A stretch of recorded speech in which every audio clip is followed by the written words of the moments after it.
Thank you, Chair and Committee. First, I'd like to commend the efforts of our President, who has left me with very little to say. So I guess the people at this table and the audience, they will laugh, because it will make it so that way I'm uncharacteristically briefed with you. You'll be thanking him. Yes, you can thank him later. In response to Senator Jabor's earlier question, the workload in hours, I'm an employee of the RICLAP. I've been so since April of 2011. Started off part-time, became full-time. While I was part-time, I believed in the mission so much that I dedicated my time to work full-time hours while only drawing a half-time, part-time salary. But I would say on average, my workload per week is something in the vicinity of 50 hours a week. Even last night, I took a phone call from a client about 10:15 at night. This is common. If you have this client base that has these needs, you have to open yourself up to them if you want to accomplish your goals. What I outlined and had intended to speak upon tonight was basically explaining why these bills are important and why these bills will benefit your communities. And what Mr. Schutz has already touched upon, we're proactive, we engage in preventative law. But what does that mean? The translation of it is that we save wealth and we promote efficiency within every court system that we are involved with. I go before probate courts, and any probate court clerk will tell you that a pro se respondent petitioner inside of a probate court, it's a nightmare of a process.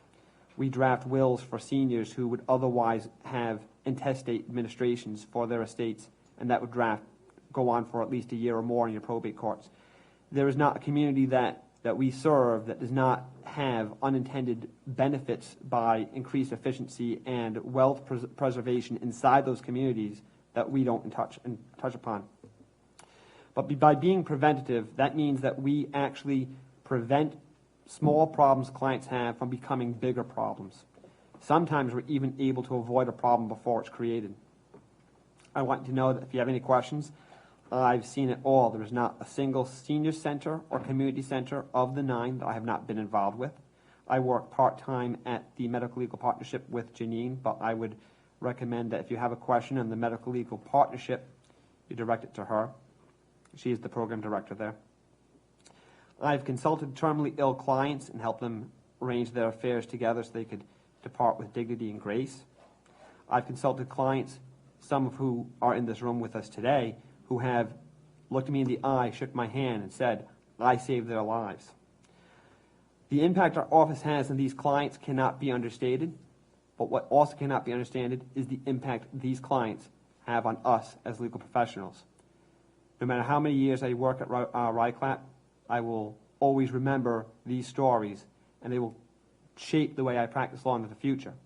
And in closing, I'd like to share with you one very short, brief story of an example that would illustrate this point. We were approached by a 98-year-old woman. She had helped her daughter buy a house. The house had an in-law apartment. After she had bought this house, her husband had passed on, and a few years later, the daughter got married. Now, we have suspicions there may be a domestic abuse relationship with the daughter and her husband, but that goes beyond the scope of our services. After a number of years, the son-in-law had grown agitated with the mother-in-law, mind you, the mother-in-law who made it possible for this daughter to own this house. And he attempted to evict the 98-year-old woman from her home and leave her homeless. We were able to stop this eviction.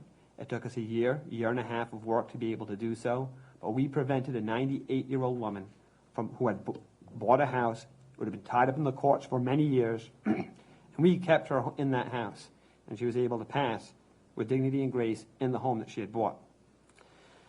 So in closing, I cannot, in any stronger words, urge you that the passage of these bills will help our agency, it will help our state, and it will help your communities. Any questions, I'm free to answer. Are there any questions for this witness? Senator Archibald. Thank you, Mr. Chairman. Mr. McNelis, how many clients do you serve a year, roughly? The organization serves approximately, I believe, 1,000 in our Warwick office and something in the vicinity of 400 in the Medical Legal Partnership. Those numbers I'd be slightly off on. As the primary attorney in the Warwick office, the vast bulk of that Warwick number, so roughly of the 1,000, I would assume at least half I represent directly. And for the medical legal partnership, I would say I represent maybe 1/3. The only reason why this is possible is because we have a great staff that has case management that you couldn't possibly believe, and I'm here because they help me out. So Mr. Chair, the case management enables you to deal with clients well beyond the scope of what you could just That's correct, Senator. on your own. And so within that 1,400 or so body of constituents that you represent, there's only you and there's only 3 people and interns. How many interns roughly? Just trying to get a handle on the number of people. There are 3, currently right now I believe we have 3 legal interns at our agency. The missing component, if you're trying to do the math in your head and figure out where the missing numbers are, is we do, as Mr. Shoes had mentioned, have volunteer attorneys. Volunteer attorneys are usually students who have just recently passed the bar exam. They're looking for their first job. They're building their resumes, and they really fill the gap in. They usually donate 1, maybe 2 days a week. They have caseloads, if I had to make a guess, maybe 50 at 100 at a time, something on a manageable order for 50 cases a month. So you divide that out, it's 10 cases roughly a week on that order, depending on how involved they are with the organization. And that's where the missing number comes, is the volunteer staff. But like I said, our staff is fantastic. I can't say enough about them. And this bill would help support those people. Thank you. Thank you. Are there any questions or comments for this witness?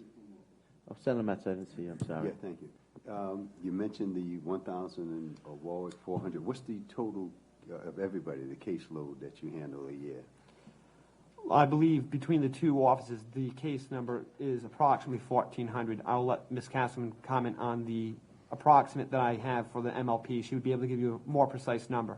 So that's the total staff. That's not just me. That's the total of the organization by an estimate.